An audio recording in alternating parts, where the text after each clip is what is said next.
NDA की बैठक में भी चिराग पासवान और पारस के बीच दूरी खत्म नहीं हो पाई। क्या पीएम नरेंद्र मोदी और अमित शाह की पहल भी रंग नहीं ला पा रही है? क्या पारस हाजीपुर सीट से ही चुनाव लड़ेंगे? यह तमाम सवाल बिहार की राजनीति में पिछले कई दिनों से बार बार पूछे जा रहे हैं।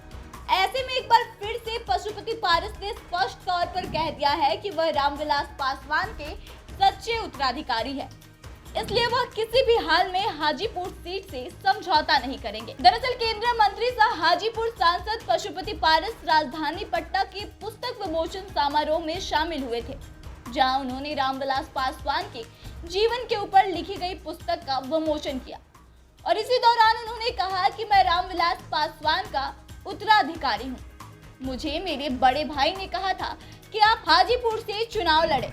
उसी टाइम ही मैंने चिराग का नाम आगे किया था, लेकिन उन्होंने मुझ पर भरोसा जताया तो हाजीपुर सीट से मैं ही चुनाव लड़ूंगा। पारस ने आगे कहा कि रामविलास पासवान जी ने इस समाज के सबसे गरीब व्यक्ति को मुख्यधारा में लाने की राजनीति की है।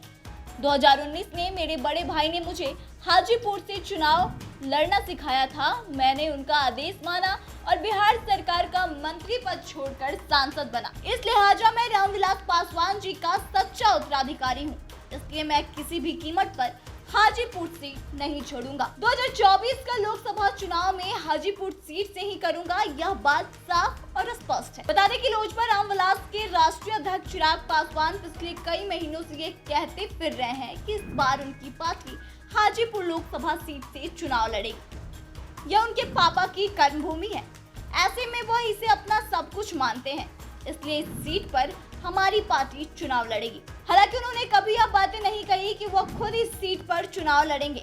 चिराग का कहना है कि इस मामले में एनडीए के शीर्ष नेता को सब कुछ तय करना है और इसको लेकर बैठक होगी, इसलिए आज अभी कुछ भी कहना उचित नहीं होगा।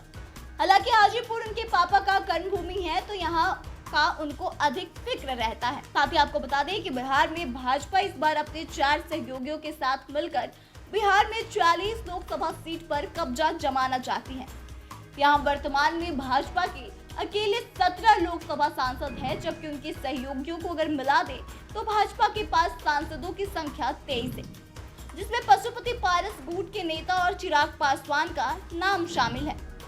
ऐसे में अब चिराग पासवान और पारस को लेकर जो बातें निकल कर सामने आ रही है, उसको जल्द से जल्द निपटारा करना होगा। तो देखने वाली बात यह है कि आखिर 2024 के लोकसभा चुनाव में हाजीपुर सीट से चुनाव कौन लड़ता है। फिलहाल इस खबर में बस इतना ही। आगे की तमाम खबरों के लिए बने रहे हमारे साथ, देखते रहें बेधड़क बात।